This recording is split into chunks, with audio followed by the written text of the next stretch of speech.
ఇవాళ చాలా గొప్ప ఒక శుభ పరిణామంగా చెప్పొచ్చు, ఒక గ్రేట్ మూమెంట్గా చెప్పొచ్చు. TDMA Telangana digital media association అనేది ఏర్పాటైంది. సో ఇక్కడ కేవలం కొంతమంది మాత్రమే ఇవాళ హాజరైనాం. ఇంకా దీన్ని మరింతగా ముందుకు తీసుకెళ్తాం. అండ్ దాంతోపాటు ఇందులో పనిచేసే జర్నలిస్టులకు కూడా ఇందులో అవకాశం ఇచ్చే అంశాన్ని పరిశీలిస్తాం. ఖచ్చితంగా వాళ్ళు కూడా ఉంటారు. సో ఇది కేవలం వీళ్ళ వరకే పరిమితం అని బయట ఉన్న వాళ్ళు అనుకోవడానికి వీల్లేదు. ఇక్కడ అందరూ అన్ని విషయాలు మాట్లాడారు. నేను ఒక చిన్న విషయం చెప్పదలుచుకుని ఏంటంటే, అఫ్కోర్స్ ప్రతి రంగంలో ప్రతి వ్యక్తి తప్పులు చేస్తూనే ఉంటారు, చిన్న చిన్న మిస్టేక్స్ కూడా జరుగుతూ ఉంటాయి. ఆ యూట్యూబ్ ఛానళ్ళ ద్వారా మేము నిర్వహించే ఈ ఛానల్స్ ద్వారా తప్పులు జరగకుండా మేము ఎట్లా మేముగా ఉండాలి అన్న దాని విషయంలో కూడా మేము కొన్ని గైడ్లైన్స్ పెట్టుకున్నాం.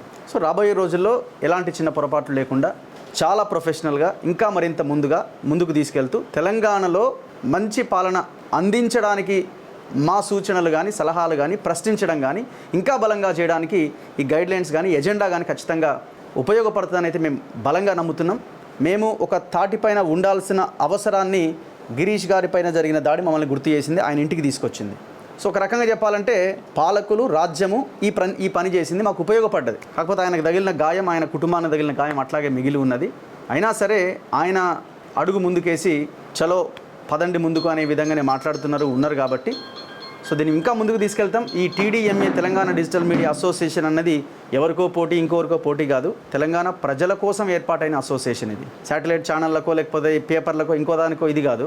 అదే సమయంలో మీరు గుర్తించాల్సింది ఏంటి, అవతల వైపు నుంచి ప్రభుత్వం కానీ పత్రికలు కానీ ఈ శాటిలైట్ ఛానల్స్ కానీ యువతల వాడిని తక్కువ చేసి చూడడం మానాలి. సో అది గుర్తించి మమ్మల్ని కూడా గుర్తించి ముందుకు తీసుకెళ్తే మీకు ఒక ఇది ఉంటుంది.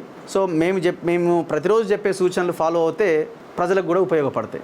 అందుకే నేను చెప్తున్న ముందు నుంచి మా వైపు నుంచి జరిగే తప్పులను కూడా మేము ఎట్లా కంట్రోల్ చేసుకొని ముందుకెళ్ళాలన్న దాని విషయంలో కూడా మా ఎజెండాలో మేము పెట్టుకున్నాం. ఖచ్చితంగా అది ఉంటుంది.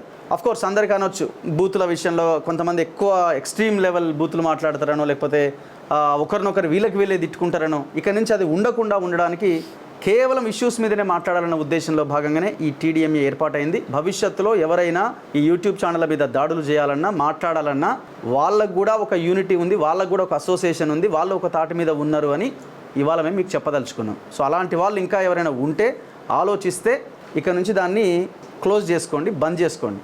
మేము యూనిటీగా ఉన్నామని మేము చెప్పదలుచుకున్నాం. Thank you very much.